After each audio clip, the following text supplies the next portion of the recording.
안녕하세요. 으라차차 유방암에서 살아남기의 차치환 교수입니다.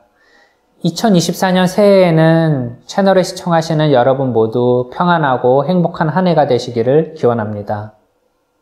개인적으로는 지난해 매우 불행하기도 매우 행복하기도 했는데요. 그래도 곁에 가족들과 친구, 동료들이 큰 힘이 되어 주었습니다. 오늘은 타모xifen 이야기로 시작해 보겠습니다.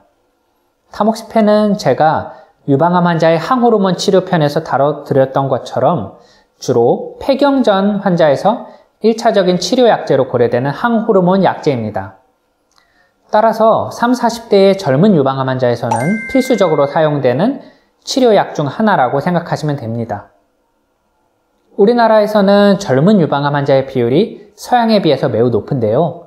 작년에 한국유방암학회에서 발간한 유방암 백서 자료에 의하면 30, 40대의 젊은 환자의 발생률이 서양에 비해서 2배 이상 높은 것으로 알려져 있습니다.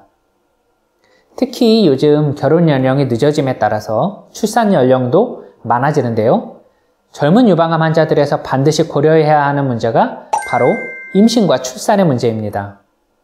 이에 대해서 잘 갖춰진 연구 자료는 많지 않은데요. 미국 하버드 대학교의 앤 패트리지 교수가 주도가 되어 수행하고 있는 포지티브 연구가 가장 대표적입니다. 작년 5월에 이에 대한 1차 분석 결과가 NEJM이라는 학술 잡지에 발표된 바가 있는데요. NEJM은 모든 의학도들의 꿈의 저널이라고 할 수 있겠습니다. 저널의 제목을 우리나라 말로 번역해 보자면 유방암이 진단되고 나서 임신을 위해서 항호르몬 치료, 그러니까 타모xi펜을 중단하는 것에 대한 내용이라는 뜻입니다. 연구의 배경은 호르몬 수용체 양성인 조기 유방암 환자에서 임신을 위해서 타모xi펜을 중단할 경우에 암의 재발에 미치는 위험에 대한 전향적인 연구 데이터가 아직까지 없었기 때문에 이 연구를 설계하였습니다. 타모xi펜은 태아에게 기형을 유발할 수 있는 약제입니다. 또한 모유 수유 시에 모유를 통해서 아기에게 전달되어 기형을 포함한 합병증을 유발할 수 있기 때문에 반드시 3개월 이상은 약 복용을 중단해야 합니다. 이런 상황에서 치료가 중단되기 때문에 환자의 유방암이 재발할 위험도가 높아지는 것은 자명하겠죠. 그러나 아직까지 이 문제에 대해서 제대로 된 임상 데이터가 부족한 실정입니다. 따라서 연구진은 42세 이하의 젊은 유방암 환자를 대상으로 1기에서 3기까지의 환자들을 임상시험을 위해 모집하였고 18개월에서 30개월까지 이미 타모xi펜을 투약한 환자들을 대상으로 하였습니다. 이 중에서 임신을 원하는 환자들에서 3개월 이상 약을 중단하고 임신을 시도하였고 그 후에 추적 관찰하면서 유방암의 재발을 살펴보고자 한 것이었죠. 임신과 출산, 모유 수유 등을 위한 타모xi펜의 중단 기간은 최대 2년 이내로 제한하였습니다. 전체 516명의 환자들이 연구에 참여하였고요. 중간 나이는 37세였습니다. 3분의 1 이상의 환자들이 35세 미만의 젊은 여성이었습니다. 전체의 93%가 가량이 1기 혹은 2기의 조기 유방암 환자들이었고요. 약 3분의 1가량에서는 림프절 전이를 동반하였습니다. 전체의 62%에서 항암 치료가 같이 시행되었습니다. 임신 상태를 추적한 497명 중에서 74%가량에서 임신에 성공하였으며 317명의 환자에서 출산을 하였습니다. 총 365명의 아기가 태어났고 환자들을 약 3년 반 동안 암의 재발 여부에 대해서 추적하였습니다. 이 중에 44명의 환자에서 암이 재발하였는데요. 이는 안전한 범위 안에 있었습니다. 즉, 보통 우리가 연구를 시작할 때 통계적으로 안전한 정도를 미리 정해놓고 하는데요. 이를 역치라고 부릅니다. 이 연구 결과에서는 재발한 암 환자의 수가 통계적으로 위험하다고 생각할 만큼 많지는 않았다는 의미라고 생각하시면 됩니다.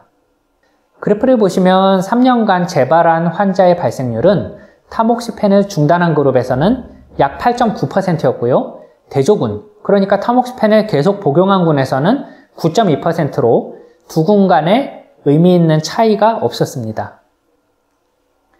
44명의 재발 중에서 원격 장기 전이는 절반에 해당하는 22명에서 발생했습니다. 원격 전이 발생률은 4.5%로 마찬가지로 대조군과의 차이는 없었습니다. 다양한 변수들을 통제하여 분석하였을 때 임신이 유방암의 재발 위험을 높이지 않는 것으로 나타났습니다. 임신과 출산에 대한 결과를 보자면 환자의 나이가 35세 미만으로 젊은 경우에는 임신 성공률이 85%가량으로 높았으나 환자가 40세 이상으로 나이가 많은 경우에는 52% 정도로 낮았습니다. 전체의 43%가량에서는 임신을 위해서 산부인과적인 도움을 받은 것으로 보고하였습니다. 전체의 11%가량에서는 임신과 관련한 합병증이 있었으며 가장 흔한 것은 임신 중독과 고혈압, 당뇨, 태반 문제 순이었습니다. 출산과 관련해서는 2.5kg 미만의 미숙아가 약 8%에서 있었고요. 선천성 기형이 2.2%에서 있었습니다. 전체 대상자들 중에서 73%에서는 타모xi펜을 다시 재개하였고 절반가량은 치료를 중단한 지 26개월 이내에 다시 타모xi펜을 복용하였습니다. 이상의 연구 결과를 바탕으로 임신을 위해서 타모xifen 치료를 중단하는 젊은 유방암 환자에서 단기간의 재발 위험도는 대조군과 비교해서 그리 높지 않았다는 것을 알 수 있습니다. 물론 호르몬 수용체 양성인 유방암은 5년 이후에도 재발할 수 있기 때문에 향후 발표될 장기간의 추적 결과를 기다려봐야 합니다. 앞서 말씀드렸듯이 우리나라에서는 폐경 전 젊은 유방암 환자들의 비율이 상대적으로 높은데요. 이는 한국 여성에게 맞는 유방암 예방과 검진 프로그램, 항호르몬 치료를 포함한 치료 회복 과정에 대한 프로토콜의 마련이 시급히 필요함을 시사합니다. 자, 오늘은 젊은 유방암 환자들, 특히 임신과 출산 계획이 있으신 분들을 위한 포지티브 연구에 대해서 살펴봤습니다. 앞으로 젊은 암 환자들에 대한 관심과 연구가 더 활발히 발표되기를 기대합니다. 채널의 구독과 좋아요, 알람 설정 부탁드립니다. 시청해주셔서 감사합니다.